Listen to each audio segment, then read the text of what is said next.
નમસ્કાર મિત્રો, સ્વાગત છે તમારું આપણી આ યુટ્યુબ ચેનલમાં જેનું નામ છે ગુજરાતી જીકેની જમાવટ.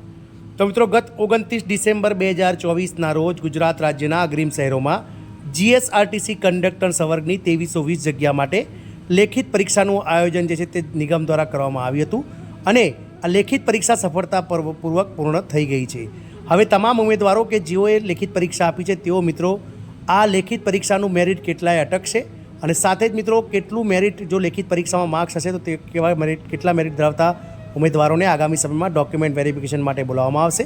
દસ્તાવેજ ચકાસણી એટલે કે જે ડોક્યુમેન્ટ ખરાઈ માટે કેટલા ઉમેદવારોને બોલાવવામાં આવશે અને કેટલું અટકશે વિવિધ કેટેગરી વાઇઝ આ મેરિટ લિસ્ટ લેખિત પરીક્ષાનું, તેના વિશે આજના વિડીયોમાં આપણે સચોટ માહિતી આપ સુધી પહોંચાડીએ. તો વિડીયોના અંત સુધી તમે બન્યા રહો અને જો ચેનલમાં નવા હોવ તો અમારી ચેનલને તમે લાઇક, શેર, સબસ્ક્રાઇબ કરી બાજુમાં રહેલું બેલ આઇકોન દબાવવાનું ભૂલશો નહીં, જેથી કરીને ચેનલ પર મૂકવામાં આવતા વિવિધ ભરતીઓના નોટિફિકેશન, વિવિધ ભરતીઓના પરિણામ, જીકેના વિડીયોઝ અને સરકારી કર્મચારી, પેન્શનર્સ તેમજ યોજનાઓને લગતા પરિપત્રો તમને સરળતાથી ચેનલના માધ્યમથી ઉપલબ્ધ થઈ જાય. તો જીએસઆરટીસી કંડક્ટરની ગત વર્ષ 2023માં જે ભરતી જાહેર થઈ હતી તે ભરતીની લેખિત પરીક્ષા આખરે 29 ડિસેમ્બર 2024ના રોજ પૂર્ણ થઈ ગઈ છે. લગભગ 30,000 જેટલા ઉમેદવારોએ આ પરીક્ષા આપી હતી અને 30,000 ઉમેદવારોનું ભાવિ OMR સીટમાં હાસિલ થઈ ગયું છે. હાલમાં મિત્રો નિગમ દ્વારા જે છે તે પ્રોવિઝનલ જે આન્સર કી છે તેની જે છે તે પ્રિપેરેશન ચાલી રહી છે અને ટૂંક સમયમાં જ નિગમ તેની ઓફિશિયલ વેબસાઇટ પર આ લેખિત પરીક્ષા માટે જે પેપર હતા, પ્રશ્નપત્ર હતા, તેની ઓફિશિયલ જે છે તે મિત્રો પ્રોવિઝનલ આન્સર કી અને ત્યારબાદ સુધારા વધારા કરીને ઓફિશિયલ આન્સર કી પણ મૂકી દેશે. પરંતુ જો પેપરની વાત કરીએ તો પેપર જે છે તે મિત્રો આપણે જેમ જીએસઆરટીસી ડ્રાઈવરનું પેપર કલેક્ટર લેવલનું પૂછ્યું હતું GTU, પરંતુ આ વખતે GTUએ ચોક્કસથી જે જીએસઆરટીસી ડ્રાઈવર વખતે હલ્લો થયો હતો, જે મિત્રો બખાડો થયો હતો, જેને લઈ અને GTUએ આ વખતે પેપર સેટરોએ ખાસ ધ્યાન રાખ્યું છે અને વિષય વસ્તુને અનુલક્ષીને ખૂબ જ મીડિયમ અને સરળ કહી શકાય તેવું પેપર આ પેપર સેટરોએ કાઢ્યું છે. તો GTU દ્વારા જે પેપર આપવામાં આવ્યું છે તેમને અમારી ગુજરાતી જીકેની જમાવટ ટીમ વતી કુલ 10માંથી 8 ગુણ આપીએ છીએ, કારણ કે ખૂબ જ મિત્રો વિચાર માગી લે તેવું અને સાથે જ 1 કલાકમાં જે છે તે મિત્રો ટફ કહી શકાય તેવું પેપર અને ખરેખર સ્પર્ધાત્મક પરીક્ષાને શોભે તેવું પેપર આ પેપર સેટરોએ કાઢ્યું હતું. એટલે કે હવે નિગમ દ્વારા આ જે 30,000 જેટલા ઉમેદવારોએ જે પરીક્ષા આપી છે તેમનું ભાવિ OMR સીટમાં સીલ થઈ ગયું છે. તો મિત્રો નિગમ દ્વારા કુલ 2320 જગ્યા માટે આ લેખિત પરીક્ષાનું આયોજન 29 ડિસેમ્બરે કરવામાં આવ્યું હતું. જગ્યાના 15 ગણા ઉમેદવારો પ્રમાણે કુલ 35,221 ઉમેદવારોને ફાઇનલ મેરિટ લિસ્ટમાં સમાવેશ કરવામાં આવ્યા હતા. જે ફોર્મ ભરાયા હતા તો ફોર્મ કેટલા ભરાયા હતા? લગભગ 1.43 લાખ જેટલા ફોર્મ આ કંડક્ટર સંવર્ગની ભરતી માટે ભરાયા હતા. મિત્રો કુલ 35,221 ઉમેદવારો કે જેઓનો લેખિત પરીક્ષા માટેના ફાઇનલ મેરિટમાં સમાવેશ થયો હતો, તેમાંથી લગભગ 30,843 જેટલા ઉમેદવારોએ લેખિત પરીક્ષા આપી હતી. એટલે કે લગભગ મિત્રો કુલ 4,500 જેટલા ઉમેદવારો જે છે તે લેખિત પરીક્ષામાં ગેરહાજર રહ્યા હતા. વાત કરીએ મિત્રો ડોક્યુમેન્ટ વેરિફિકેશનની, તો આગામી સમયમાં હવે આ લેખિત પરીક્ષા પરથી જે ટોપ મેરિટમાં આવતા કેટેગરી વાઇઝ જગ્યાના 1.5 ગણા ઉમેદવારોને ડોક્યુમેન્ટ વેરિફિકેશન એટલે કે દસ્તાવેજ ખરાઈ માટે બોલાવવામાં આવશે અને જે દસ્તાવેજ ખરાઈ માટે જે ઉમેદવારોને બોલાવવામાં આવશે તેની સંખ્યા કુલ 3500 છે. એટલે કે લગભગ 30,000માંથી હવે ફક્ત 3500 ઉમેદવારો એટલે લગભગ 10% ઉમેદવારોને જ આગળની ભરતી પ્રક્રિયામાં જે છે તે મિત્રો આગળ બોલાવવામાં આવશે. તો જાણીએ મિત્રો કેટેગરી વાઇઝ સંભવિત મેરિટ કેટલી હતી જગ્યાઓ, કેટલા ઉમેદવારોને ડોક્યુમેન્ટ વેરિફિકેશન માટે બોલાવવામાં આવશે અને શું રહી શકે છે લેખિત પરીક્ષાનું જે છે તે સંભવિત મેરિટ. તો જાણીએ મિત્રો. તો પહેલું છે મિત્રો કેટેગરી જનરલ સામાન્ય. તો મિત્રો વાત કરીએ જનરલ સામાન્યની, તો જનરલ સામાન્યની કુલ જગ્યાઓ 639 પ્રમાણે ડોક્યુમેન્ટ વેરિફિકેશન માટે કુલ 959 ઉમેદવારોને જે છે તે મિત્રો બોલાવવામાં આવશે. વાત કરીએ જનરલ સામાન્ય, તો જનરલ સામાન્યનું ધોરણ 12 પાસનું જે મેરિટ છે આપ સૌ જાણો છો તે પ્રમાણે 75.14% અટક્યું હતું, જ્યારે લેખિત પરીક્ષાનું જે સંભવિત મેરિટ છે તે 68 થી 72ની વચ્ચે રહી શકે છે. વાત કરીએ જનરલ સામાન્ય, તો જનરલ સામાન્યમાં તમામ જે અનામત કેટેગરી ધરાવતા જે ઉમેદવારો છે તેઓનો પણ સમાવેશ થતો હોવાથી જનરલ સામાન્યનું મેરિટ હંમેશા દરેક ભરતી પ્રક્રિયામાં ઉપર રહે છે. સુપ્રીમ કોર્ટના નિર્દેશ અનુસાર જો કોઈ ઉમેદવાર ભલે તે ગમે તે કેટેગરીનો હોય પરંતુ તે સામાન્ય મેરિટમાં આવતો હોય અને તેણે કેટેગરીમાં જે તે કેટેગરીમાં ઉંમરનો લાભ મેળવેલ ના હોય તેવા તમામ ઉમેદવારોને જનરલમાં ગણવામાં આવે છે. એટલે કે જનરલ સામાન્યનું જે મેરિટ છે તે મિત્રો હંમેશા ઊંચું રહે છે. આપણે જોયું તો ધોરણ 12 પાસનું જે મેરિટ છે તે પણ જનરલ સામાન્યનું ખૂબ જ ઊંચું રહ્યું હતું, જે 75% ધોરણ 12માં જે મેરિટ્સમાં સમાવેશ થયા હતા તેવા તમામને જનરલ સામાન્યમાં ગણવામાં આવ્યા. એટલે કે જનરલ સામાન્યમાં સુપ્રીમ કોર્ટના નિયમો અનુસાર તમામ કેટેગરીના પુરુષો, મહિલાઓ તમામને જનરલ મેરિટમાં સમાવેશ કરવામાં આવે છે. કારણ કે જે ઉમેદવારોએ ધારો કે ઉદાહરણ પ્રમાણે સમજીએ કે કંડક્ટરની ભરતી માટે 18થી 35 વર્ષની ઉંમર મર્યાદા નક્કી કરવામાં આવી છે જનરલ કેટેગરીના ઉમેદવારો માટે. તો હવે 18થી 35 વર્ષની કેટેગરીમાં તમામ ઉમેદવારોનું મેરિટ બનશે, ભલે તે ગમે તે કેટેગરીનો હોય.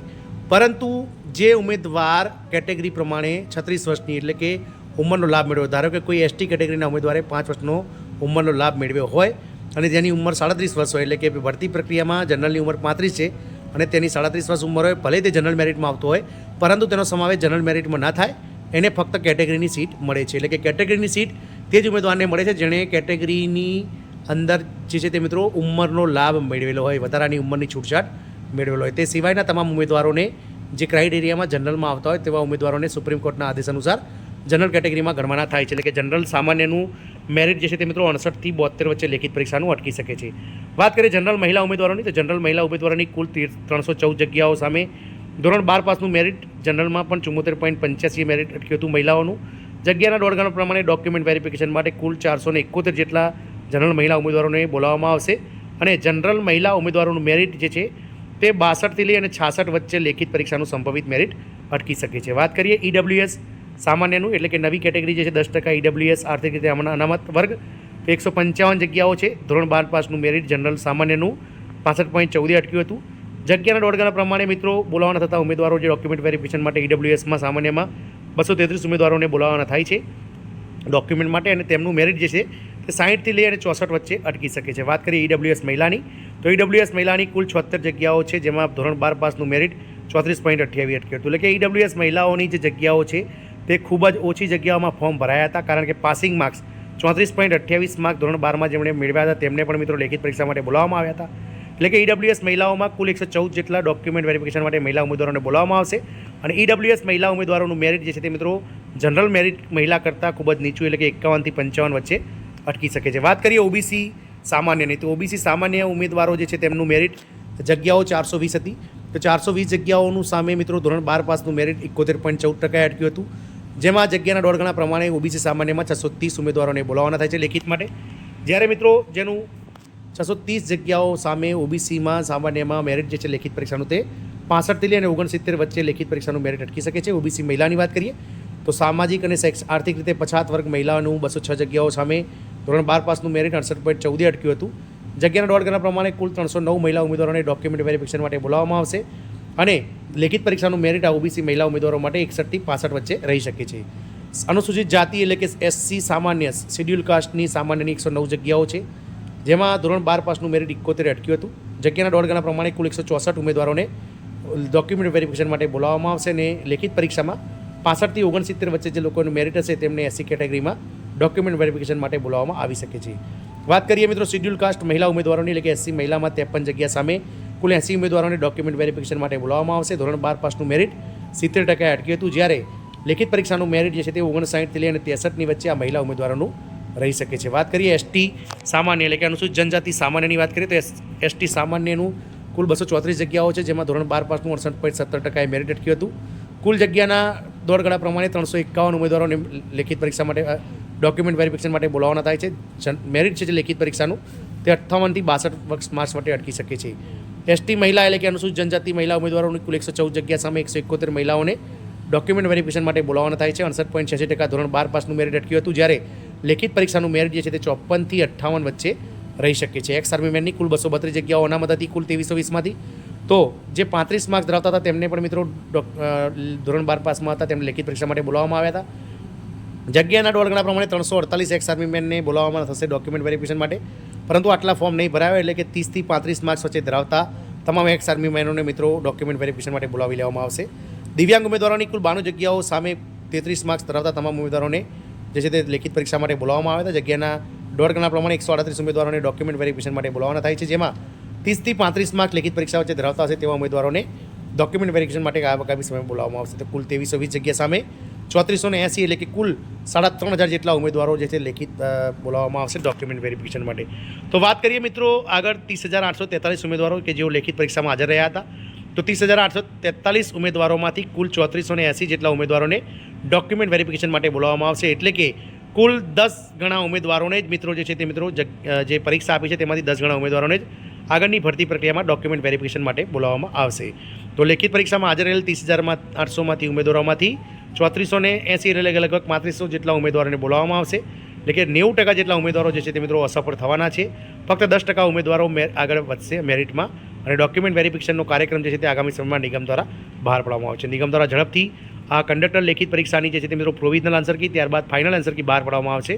અને આગામી મિત્રો ફેબ્રુઆરી મહિનાના જે છે તે અંત સુધીમાં આ મેરિટ લિસ્ટ જે છે તે બહાર આવી જશે. અને આપણે વાત કરી તે પ્રમાણે સંભવિત આટલું જ મેરિટ રહેવાનું છે. એટલે તમારે જો આટલું મેરિટ બનતું હોય વિવિધ કેટેગરી વાઇઝ તો તમારે મિત્રો ચોક્કસથી આગળની ડોક્યુમેન્ટ વેરિફિકેશન માટે જે પ્રોસેસ છે તે તૈયાર કરી દેજો. આપણે અગાઉથી અલગથી એક વિડીયો બનાવીશું કે દસ્તાવેજ ચકાસણી માટે તમારે કયા કયા ડોક્યુમેન્ટ્સ રેડી રાખવાના છે, કઈ રીતનું મિત્રો આગળની પ્રક્રિયા હોય છે તેના માટે પણ વિડીયો બનાવીશું. પરંતુ હાલ આપણે આપણા કોમેન્ટ બોક્સમાં તમામ ઉમેદવારો પાસે ફરીથી જે છે તે વિડીયો જોઈ રહ્યા છે તેમની પાસે આપણે મંગાવીએ અને ફરીથી સાચો સર્વે બનાવીશું.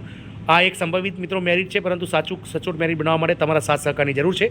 ચોક્કસથી તમે મારા કોમેન્ટ બોક્સમાં મિત્રો તમારી કેટેગરી અને કેટલા માર્ક્સ છે ખરેખર મિત્રો તમારા પ્રોવિઝનલ આન્સર કી પ્રમાણે થાય ત્યારે ચોક્કસથી લખજો, જેથી કરીને મિત્રો આપણે સચોટ મેરિટ બનાવી શકીએ. જય હિન્દ, અસ્તુ.